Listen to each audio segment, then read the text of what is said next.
നമസ്തേ, എല്ലാവർക്കും ദേവികൃപ റെസിപ്പിയിലേക്ക് സ്വാഗതം. ഇന്ന് ഞാൻ ഉണ്ടാക്കാൻ പോകുന്നത് ചക്കക്കുരു, മാങ്ങ, കുമ്പളങ്ങ, മുരിങ്ങക്കോല് വെച്ചിട്ട് ഒരു പുളിങ്കറിയാണ്. നല്ല അടിപൊളിയായിട്ട് ടേസ്റ്റുള്ള ഒരു നാടൻ കറിയാണ്. അപ്പോൾ എല്ലാവർക്കും റെസിപ്പിയിലേക്ക് കിടക്കാം. എല്ലാവർക്കും നന്ദി, നമസ്കാരം. എല്ലാവർക്കും ദേവികൃപ റെസിപ്പിയിലേക്ക് സ്വാഗതം. ഇന്ന് ഞാൻ ഉണ്ടാക്കുന്നത് ചക്കക്കുരു, മാങ്ങയും, മുരിങ്ങക്കോലും, കുമ്പളങ്ങയും ഇട്ടിട്ടുള്ള ഒരു പുളിങ്കറിയാണ്. വളരെ പെട്ടെന്ന് ഉണ്ടാക്കാം. ഇതൊരു നാടൻ കറിയാണ് കേട്ടോ. അപ്പം അത് ഞാൻ നിങ്ങളെ കാണിക്കാം. അതിനായിട്ട് ഞാൻ കുറച്ച് കുമ്പളങ്ങ എടുത്തിട്ട് ഞാൻ കുക്കറിലേക്ക് ഇടുകയാണ് കേട്ടോ. അതിനുശേഷം ഇവിടെ ഞാൻ മുരിങ്ങക്കോലും കണ്ടില്ലേ, മുരിങ്ങക്കോലും മാങ്ങയും കൂടിയും കട്ട് ചെയ്ത് വെച്ചിട്ടുണ്ട്. അതും ഇതിനകത്തോട്ട് ഇടുകയാണ്. അതിനുശേഷം ഞാൻ കുറച്ച് ചക്കക്കുരു ഇല്ലേ, അതും ഇട്ടിട്ടുണ്ട് കേട്ടോ ഇതിലേക്ക്, കണ്ടില്ലേ. ഇനി നമുക്കിതൊന്ന് കുക്ക് ചെയ്യാം. അപ്പോൾ അതിനായിട്ട് നമുക്കിനി കുറച്ച് വെള്ളം ഒഴിക്കണം ഇതിലേക്ക് കേട്ടോ. ഇത്രയും മതിയാവും വെള്ളം. എന്നിട്ട് നമുക്കിതൊന്ന് ഇളക്കി കൊടുക്കാം. അപ്പോൾ ഇത് നമുക്ക് ഇപ്പം നല്ലോണം വെജിറ്റബിൾസ് ഉണ്ട്. അപ്പോൾ ഇതൊരു പുളിങ്കറിയാണ് കേട്ടോ. നല്ല ടേസ്റ്റി ആയിട്ടുള്ളൊരു പുളിങ്കറിയാണ്. അപ്പോൾ എല്ലാവരും ഒന്ന് ട്രൈ ചെയ്ത് നോക്കിക്കോളൂ. നാടൻ കറിയാണ്. അപ്പോൾ അതിലേക്ക് ഞാൻ കുറച്ച് ഉപ്പ് ഇടുന്നുണ്ട്, കണ്ടില്ലേ. പിന്നെ ഞാൻ കുറച്ച് മഞ്ഞൾപ്പൊടി ഇടുന്നുണ്ട് കേട്ടോ. എന്നിട്ട് ഇതൊന്നും കൂടി ഇളക്കി കൊടുക്കാം. അപ്പോൾ ഇതിന് വെള്ളം എന്ന് പറയണത് ഞാൻ ഈ ഒരു കപ്പിന് ഞാനൊരു 3/4 കപ്പ് വെള്ളം ഒഴിച്ചിട്ടുള്ളൂ കേട്ടോ. കുക്കറിൽ വെക്കുകയാണ്. കാരണം പെട്ടെന്ന് ഉണ്ടാക്കാൻ പറ്റൂല കുക്കറിലാണെങ്കിൽ. അല്ല നമ്മൾ പാത്രത്തിലൊക്കെയാണ് വെക്കണമെങ്കിൽ ഒരുപാട് സമയം എടുക്കും. അതുകൊണ്ട് ഞാൻ കുക്കറിലാണ് കേട്ടോ വെക്കണത്. എന്നിട്ട് ഞാൻ ഈ കുക്കർ അടച്ചിട്ട് ഒരു വിസിൽ കേട്ടോ. കുക്കർ അടച്ചു. എന്നിട്ട് ഒരു വിസിലാണ് ഇതിൻ്റെ കുക്കിംഗ് ടൈം. അപ്പോൾ ഗ്യാസ് ഓൺ ചെയ്യാണ് കേട്ടോ. അപ്പോൾ അതാവട്ടെ, അതുവരെ നമുക്കൊന്ന് വെയിറ്റ് ചെയ്യാം.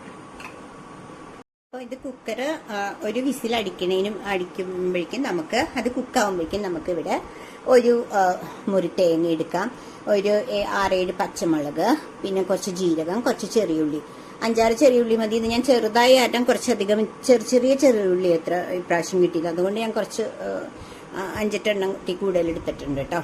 ഇത്രയും എടുത്ത് നമുക്കൊന്ന് നൈസായിട്ട് അരച്ചിട്ട് വരാം. അപ്പോൾ അതുവരെ ഒന്ന് വെയിറ്റ് ചെയ്യണേ.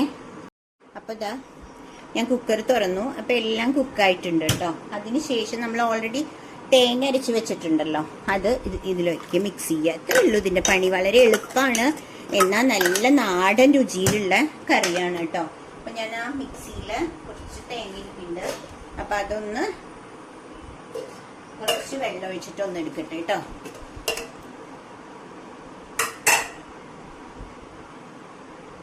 കണ്ടില്ലേ, മിക്സി പാത്രത്തിൽ കുറച്ച് തേങ്ങ ബാക്കി വന്നു. അപ്പം അതും കൂടി ഇതിലേക്ക് ഒഴിക്കുകയാണേ. എന്നിട്ട് നമുക്കിതൊന്ന് ഇളക്കി കൊടുക്കാം. എന്നിട്ട് ഞാൻ ഗ്യാസ് ഓൺ ചെയ്യാം കേട്ടോ. അപ്പം നല്ല അടിപൊളിയായിട്ടുള്ള കറി ഓൾമോസ്റ്റ് എല്ലാം റെഡി ആയിട്ടുണ്ട്. ഒരു വിസിൽ കറക്റ്റ് കുക്കിംഗ് ടൈം ആട്ടോ. കണ്ടോ, നല്ല നാടൻ കറി. കുമ്പളങ്ങ, ചക്കക്കുരു, മാങ്ങ, മുരിങ്ങക്കായ, തേങ്ങരച്ച് വെച്ച കറി കേട്ടോ. അപ്പോൾ എനിക്ക് കുറച്ചും കൂടി ഇതിൽ ഉപ്പിടണം. കുറച്ച് ഉപ്പ് കുറവുണ്ടാവും, അത്രയ്ക്ക് ഇട്ടിട്ടില്ലല്ലോ. അപ്പോൾ ഇത് കറക്റ്റാണ്. അതിനുശേഷം ഞാനിവിടെ ഓൾറെഡി കരിവേപ്പില, മുളക്, കടുക് വറുത്ത് വെച്ചിട്ടുണ്ട്. പിന്നെ കുറച്ച് മുളക് പൊടിയും കൂടി ഇട്ടിട്ടുണ്ട് കേട്ടോ. കണ്ടോ, റെഡായിട്ട് കിടക്കണത്. അപ്പോൾ അത് ഇതിലേക്ക് ഇട്ടാൽ കുറച്ചൊരു ഭംഗിയാണ്. മഞ്ഞപ്പൊടി ഓൾറെഡി ഇട്ടിട്ടുണ്ട് ഞാൻ, കണ്ടില്ലേ. അപ്പോൾ ഇതൊന്ന് തിളക്കട്ടെ. അത് കഴിഞ്ഞ് കഴിഞ്ഞാൽ നമ്മുടെ കുക്കിംഗ് കംപ്ലീറ്റ് ആവും. അപ്പോൾ എല്ലാവരും ഇത് ട്രൈ ചെയ്തിട്ടില്ലെങ്കിൽ ഒന്ന് ട്രൈ ചെയ്ത് നോക്കൂ കേട്ടോ. ലഞ്ചിന് പറ്റിയ കറിയാണ്, നല്ല ടേസ്റ്റിയാണ്. ഇതിന് പറയാം ചക്കക്കുരും, മാങ്ങയും, മുരിങ്ങക്കോലും, കുമ്പളങ്ങയും ചേർത്ത പുളിങ്കറി എന്നാണ് കേട്ടോ പറയുക.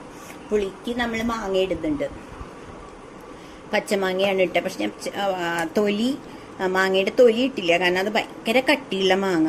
ഇതിവിടെ ഇതൊന്നുമല്ല, കടയിൽ നിന്ന് വാങ്ങിച്ചതാണ് കേട്ടോ. ഇപ്പോൾ മാങ്ങ സീസണൊക്കെ കഴിഞ്ഞതുകൊണ്ട് ഇവിടെ മാങ്ങയൊന്നുമില്ല. അപ്പോൾ കടയിൽ നിന്ന് വാങ്ങിച്ചതാണ്. അപ്പോൾ അത് മാങ്ങയ്ക്ക് ഭയങ്കര കട്ടിയുള്ള തൊലി ആയതുകൊണ്ട് ഞാൻ തൊലി കളഞ്ഞു കേട്ടോ. ഇനി ഇതൊന്ന് തിളക്കട്ടെ. അതുവരെ നമുക്കൊന്ന് വെയിറ്റ് ചെയ്യാം. അതേ കറി തിളച്ച് തുടങ്ങിയിട്ടോ, ഒന്ന് നന്നായിട്ട് തിളക്കട്ടെ. അപ്പം ഇതിനെല്ലാം ഒരു 1-2 വിസില് മതി കേട്ടോ ഇത് കുക്ക് ചെയ്യാൻ. ഞാനിപ്പോൾ 1 വിസിലാണ് എടുത്തത്. എല്ലാം നന്നായിട്ട് കുക്കായിട്ടുണ്ട്. ഇതിൽ ഞാൻ പരിപ്പൊന്നും ഇട്ടിട്ടില്ല, വെറുതെ തേങ്ങ അരച്ച് കറി കേട്ടോ. ഭയങ്കര ടേസ്റ്റി ആയിട്ടുള്ള കറിയാണ്. അപ്പോൾ എല്ലാവരും ഇതൊന്ന് ട്രൈ ചെയ്യുക. എന്നിട്ട് നിങ്ങൾക്ക് ഇഷ്ടപ്പെട്ടെങ്കിൽ ലൈക്ക് ചെയ്ത് ഷെയർ ചെയ്ത് സബ്സ്ക്രൈബ് ചെയ്യണം കേട്ടോ. അപ്പോൾ ഇത് തിളച്ചതുകൊണ്ട് ഞാൻ ഇതെല്ലാം ഇതിലേക്ക് ഇടുകയാണ്. ഞാൻ പറഞ്ഞില്ലേ മുളക് പൊടിയും കൂടി ഞാൻ കുറച്ച് ഇട്ടിട്ടുണ്ട്.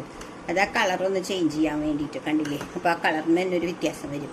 അതുകൊണ്ടാണ് കുറച്ച് മുളക് പൊടിയും കൂടി ഞാൻ ഇട്ടത് കേട്ടോ. കണ്ടില്ലേ? അപ്പോൾ നിങ്ങൾക്ക് എല്ലാവർക്കും ഇഷ്ടമായി കാണുമെന്ന് വിചാരിക്കുന്നു. അപ്പോൾ എല്ലാവരും എൻ്റെ ചാനൽ സബ്സ്ക്രൈബ് ചെയ്യാത്തവരൊന്ന് സബ്സ്ക്രൈബ് ചെയ്ത് ഹെൽപ്പ് ചെയ്യണേ. അപ്പോൾ അതുവരെ എല്ലാവർക്കും ബൈ.